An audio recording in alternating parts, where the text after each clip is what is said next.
ഇന്ന് നമുക്ക് എളുപ്പത്തിൽ എരുന്ത് കറി റെഡിയാക്കാം. ഇപ്പോൾ സീസൺ ആയതുകൊണ്ട് തന്നെ നമുക്ക് ഈസി ആയിട്ട് അവൈലബിൾ ആണ് എരുന്ത്. ഇനി നമ്മൾ വാങ്ങിച്ച എരുന്ത് ക്ലീൻ ചെയ്തെടുക്കാം. ഇത് ഒത്തിരി ചെറിയ സൈസ് അല്ല. എരുന്തിലെ മണ്ണ് നീക്കം ചെയ്യുന്നതിനായി തോടോടുകൂടി എരുന്ത് ഒരു 5-6 പ്രാവശ്യം നന്നായിട്ട് കഴുകിയെടുക്കണം. ക്ലീനിങ് കഴിഞ്ഞാൽ പിന്നെ പെട്ടെന്ന് റെഡിയാക്കി എടുക്കാൻ പറ്റുന്ന ഒരു കറിയാണിത്. ഇനി നമ്മൾ വൃത്തിയാക്കി എടുത്ത എരുന്ത് ഒട്ടും വെള്ളം ചേർക്കാതെ ഒരു 15 മിനിറ്റ് മീഡിയം ഫ്ലെയിമിൽ വെച്ചിട്ട് ഒന്ന് വേവിച്ചെടുക്കാം. ചൂടായി വരുന്നു. എരുന്ത് ഇടയ്ക്കൊന്ന് ഇതുപോലെ ഇളക്കി കൊടുക്കാം.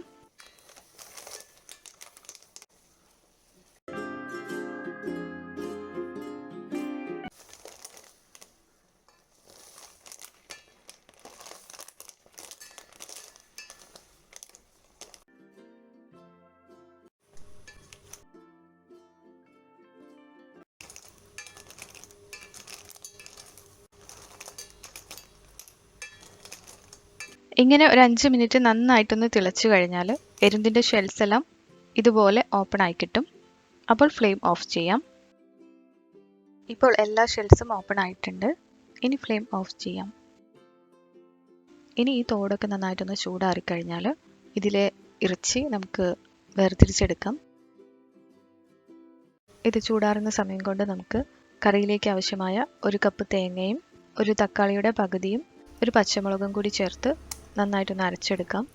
പകുതി തക്കാളി വേണമെങ്കിൽ നമുക്ക് കറിയിൽ ചേർക്കാം. കറിയിൽ കൂടുതൽ പുളി ആവശ്യമുണ്ടെങ്കിൽ മാത്രം പുളി പിഴിഞ്ഞ് ഒഴിച്ചു കൊടുത്താൽ മതി. അല്ലെങ്കിൽ ഇങ്ങനെ തക്കാളി മാത്രം ചേർത്താലും മതി. നന്നായി ചൂടാറി കഴിഞ്ഞാൽ തോടുകളിൽ നിന്ന് എരുന്തിറച്ചി ഇങ്ങനെ വേർതിരിച്ചെടുക്കാം. ഈ ഇറച്ചി ഇങ്ങനെ പെട്ടെന്ന് തന്നെ നമുക്ക് ഷെൽസിൽ നിന്ന് സെപ്പറേറ്റ് ചെയ്തെടുക്കാൻ പറ്റും.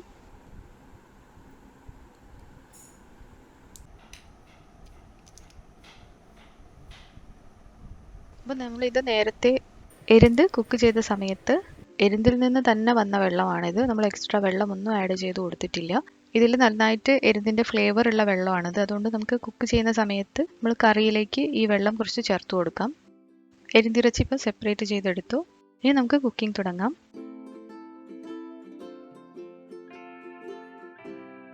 ഇനി ഇതിലേക്ക് 1/2 ടീസ്പൂൺ മഞ്ഞൾപ്പൊടി,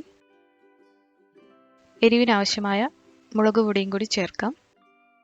ആവശ്യത്തിന് ഉപ്പ് എന്നിവ ചേർക്കാം. 1 കപ്പ് വെള്ളം ചേർത്ത് കൊടുക്കാം.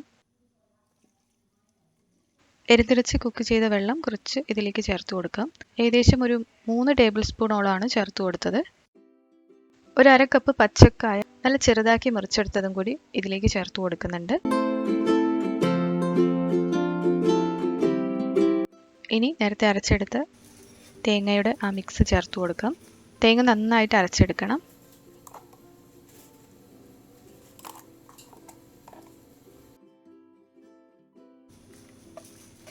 മിക്സിയുടെ ജാറിലേക്ക് വീണ്ടും 1/2 കപ്പ് വെള്ളം കൂടി ചേർത്ത് നന്നായിട്ട് മിക്സ് ചെയ്ത് ഇതിലേക്ക് ഒഴിച്ചു കൊടുക്കാം.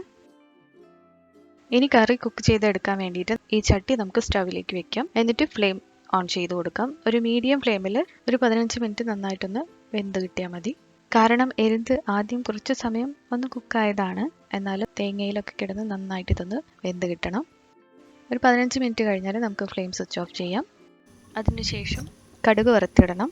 അതിനുവേണ്ടി 2 ടേബിൾ സ്പൂണോളം വെളിച്ചെണ്ണ ചൂടാക്കാൻ വെച്ച് 1/2 ടീസ്പൂൺ കടുകിട്ട് കടുക് നന്നായി പൊട്ടി വന്നാൽ 2 വറ്റൽമുളകും കുറച്ച് കറിവേപ്പിലയും കൂടി ചേർത്ത് ചൂടോടെ തന്നെ ഈ കറിയിലേക്ക് ഒഴിച്ചു കൊടുക്കാം. നന്നായിട്ടൊന്ന് മിക്സ് ചെയ്യാം. ഉപ്പ് നോക്കുക, ആവശ്യമാണെങ്കിൽ വീണ്ടും ചേർത്ത് കൊടുക്കാം. ഇപ്പോൾ നമ്മുടെ കറി റെഡിയാണ്. എരുന്ത് ഉപയോഗിച്ച് പല വിഭവങ്ങളും നമുക്ക് ഉണ്ടാക്കാം. അതിൽ ഏറ്റവും എളുപ്പത്തിൽ ചെയ്യാൻ പറ്റിയ ഒരു റെസിപ്പിയാണിത്.